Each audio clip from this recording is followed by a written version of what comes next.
하나님께서 우리가 어제의 말씀에도 살펴봤지만 하나님의 성전 건축하는 것이 중단이 되었었죠. 결국에는 아닥사스다 왕에 의해서 그가 그에게 어떤 편지를 보냈었던 사마리아 사람들의 손에 의해서 성전 짓는 것이 중단이 되었었습니다. 약 14년에서 16년 정도 그 기간을 우리가 보는데, 그 기간 동안에 멈춰 있었던 성전 건축, 그 성전 건축을 다시 일으켜 세우게 되었던 그 이야기가 오늘 시작이 됩니다. 자, 1절에 보니까 선지자들 곧 선지자 학개와 이도의 손자 스가랴가 이스라엘의 하나님의 이름으로 유다와 예루살렘에 거주하는 유다 사람들에게 예언하였더니, 학개와 스가랴 이 선지자 이 두 사람을 통해서 하나님의 말씀이 전해지게 됩니다. 망연자실해 있었겠죠. 목적을 잃었잖아요. 삶의 목적. 그리고 그 바벨론 땅, 페르시아가 점령했었던 그 바벨론 땅에서 70년이라고 하는 세월을 보내고 다시 본국으로 돌아왔었던 그 목적, 약 5만 명 가까이 됐었던 그 사람들이 하나님의 성전을 짓자마자 방해꾼이 생김으로 인해서 중단된 것을 보면서 삶의 목적을 잃어버릴 뿐만 아니라 어찌 보면 참 허무한 그런 시간들을 아마 14년에서 16년 정도 그렇게 지냈었을 수도 있습니다. 그런 상황 속에서 하나님께서 말씀으로 찾아와 주시는데, 그 말씀을 증언했던 사람이 누구냐면 학개와 스가랴 선지자입니다. 그래서 우리가 지금 에스라서 성경 말씀을 보고 있잖아요. 지금 이때에 학개와 스가랴서, 학개서와 그리고 스가랴서를 이때 같이 읽어주시면 성경을 이제 흐름 속에서 읽어가시는데 도움이 될 거예요. 그래서 중단되었었던 성전 건축, 그렇지만 하나님은 멈추지 않으셨죠. 사람의 눈으로 봤을 때는 이것이 멈추어져 있는 현상처럼 보이지만 하나님은 그 상황 속에서도 하나님의 계획을 이루어 가시는 분이십니다. 그래서 선지자를 통해서 이 백성들에게, 유다 백성들에게 용기와 담대함을 주시는 겁니다. 성전을 다시 지어라. 성전을 다시 짓도록 하는 그런 하나님의 메시지를 선지자들을 통해서 예언하고 계시는 것을 봅니다. 하나님의 말씀의 능력이 이런 거죠. 하나님께서 우리에게 직접 음성을 들려주실 수도 있지만 하나님께서 우리들에게 이미 성경 66권이라고 하는 그 말씀을 우리들에게 다 주셨어요. 그래서 하나님께서는 우리가 망연자실에 있을 때, 우리가 좌절하고 낙심하고 있는 그 상황 속에서도 우리의 손을 놓지 않으시는 것은 하나님께서 우리들에게 이미 말씀을 주셨다고 하는 것입니다. 하나님은 끝까지 우리를 붙들고 계시는 것이죠. 하나님은 우리 스스로, 우리가 봤을 때 좌절이고 우리가 봤었을 때 낙심할 수밖에 없는 상황이지만 하나님은 그 속에서 다시 또 세워 가시고 다시 이루어 가시는 우리 하나님을 우리가 경험할 수 있어요. 자, 그래서 하나님께서 유다 사람들에게 다시 명령을 합니다. 성전을 다시 지어라. 성전을 짓기를 다시 시작해라. 그렇게 해서 2절에 보니까 1차 포로 귀환했었을 때 포로로 잡혔다가 예루살렘으로 돌아오는 것을 3번에 걸쳐서 이렇게 귀환한다고 했어요.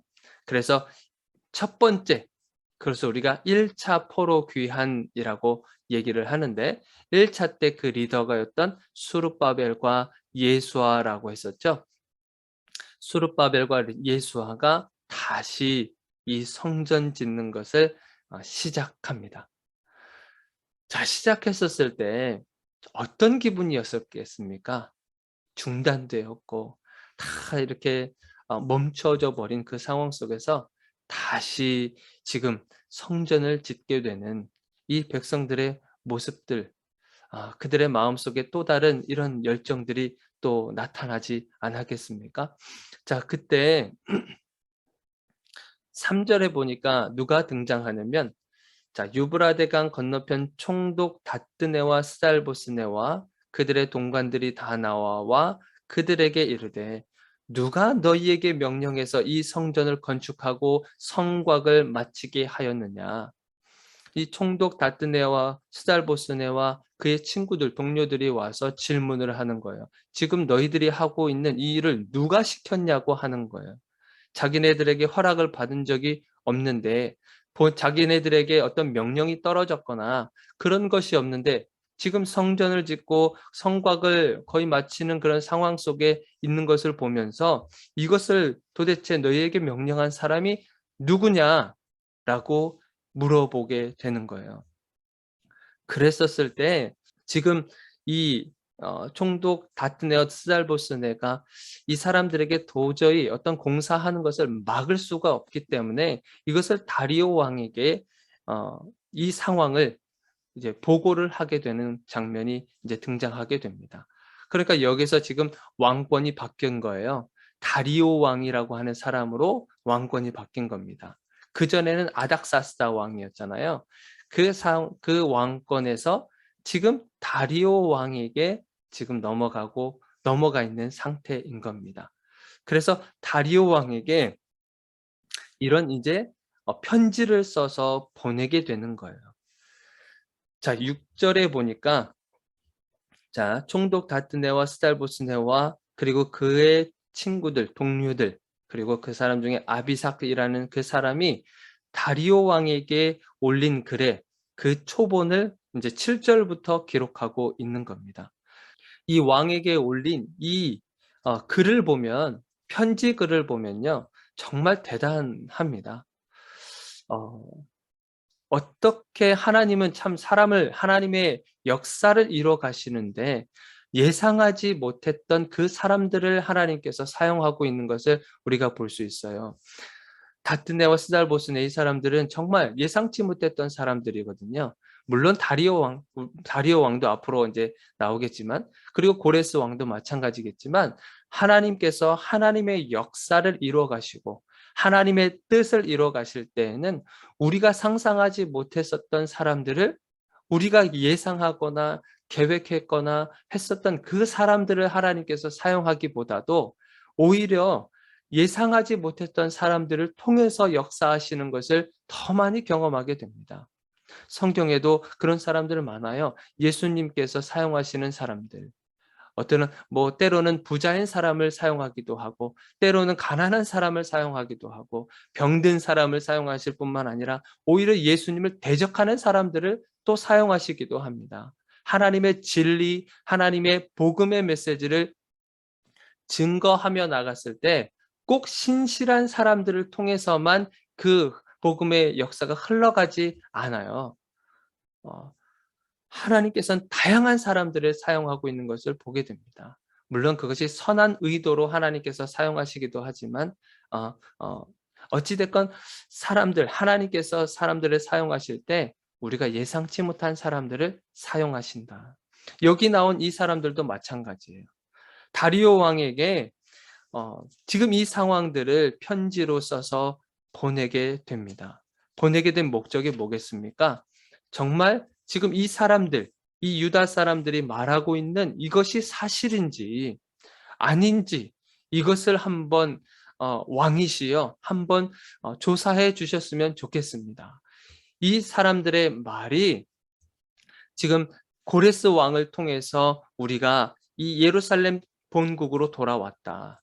그리고 성전을 지었는데 성전을 지었을 때 이 고레스 왕이 칙령을 보내서 사람들로 하여금 도움을 받도록 하였다. 그리고 모든 성전에 있는 성전 기물들도 전부 다 돌려주기로 하셨다. 그렇지만 지금까지 우리가 이 성전 짓는 것을 마치는 것을 아직까지 하지 못하고 있다. 이런 말들을 하고 있는데 왕이시여 한번 이것 좀 살펴봐 주시기를 원합니다. 그래서 이 내용이 사실이라고 한다면 우리들에게 왕이 좋으신 뜻대로 명령을 하여 주옵소서. 그렇게 하면서 편지글을 보낸 거예요. 어찌 보면 이 스달보스네와 이 다트네 이 사람들은요. 그냥 지금 이 사람들이 하고 있는 것에 대해서 다리오 왕에게 이것을 멈춰 달라고 얘기할 수도 있는 그런 위치의 사람들이었었어요. 그러나 그렇게 얘기하지 않고요. 이 유다 사람들이 말하고 있는 모든 것을 하나도 빠짐없이 왕에게 그대로 편지로 올려드리는 거예요. 그러면서 이 편지 내용이 지금 왕에게 드린 이 편지 내용이 사실인지 아닌지를 분별해 달라고 그렇게 편지를 보내는 겁니다. 참 놀랍지 않아요? 하나님께서 사람들을 사용하실 때 하나님의 정말 놀라우신 그런 계획하심을 우리가 볼 수가 있습니다. 중단된 성전 건축. 여러분들 이것이 다리오 왕에게 지금 성전을 다시 재건하라라고 하는 명령이 떨어졌습니까? 명령 떨어지지 않았어요.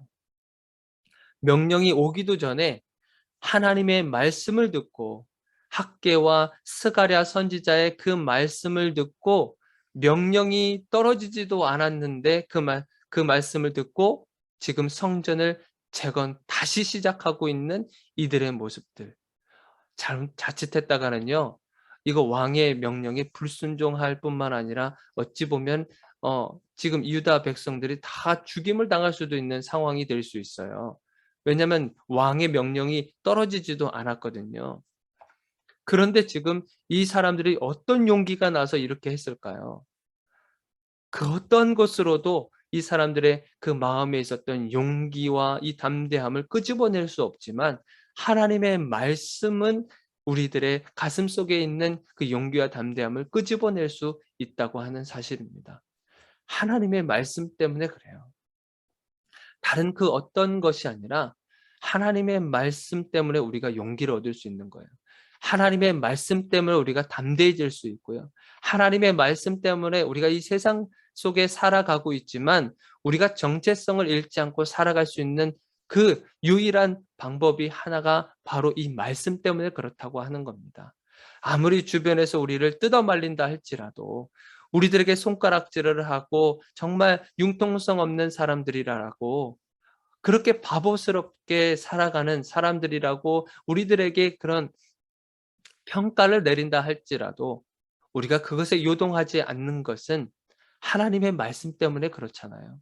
하나님의 말씀이 있기 때문에 그럼에도 불구하고 그 길을 따라 가고 있는 그것이 바로 크리스찬의 모습이지 않겠습니까?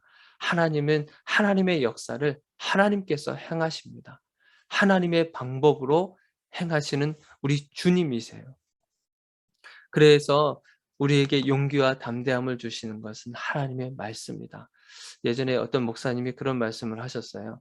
우리 자녀들에게 어떤 수학 과외를 시키고 영어 과외를 시키고 정말 세상의 어떤 지식과 그리고 정보들을 얻게 하기 위해서 그렇게 많은 에너지와 또 재정을 쏟아붓지만 우리가 하나님을 알아가는 지식에 있어서는 왜 이렇게 우리가 수동적이고 소극적으로 대하는지 모르겠다. 그런 말씀을 하신 적이 있어요. 참 우리가 세상적인 지식과 정보 얻는데 그렇게 수없이 발벗고 뛰어다니고 하지만 하나님의 말씀을 아는데 그 아는 데에도 우리가 그만큼의 에너지와 또 그만큼의 열정들이 있어야 되지 않겠습니까? 왜냐하면 하나님의 말씀이 우리들에게 힘이 되고 용기를 주기 때문에 그렇습니다. 세상의 지식과 정보가 우리에게 용기를 주는 것이 아니에요. 담대함을 주는 것이 아니라 하나님의 말씀밖에 없습니다. 그래서 오늘 하루도 여러분들 하나님의 말씀을 알아가고 또 듣고 하는 그 일에 여러분들 충실하게 하시기를 바랍니다. 그러면 오늘도 승리케 하시리라 확신을 갖게 될 것입니다. 우리 이 시간 함께 기도할게요.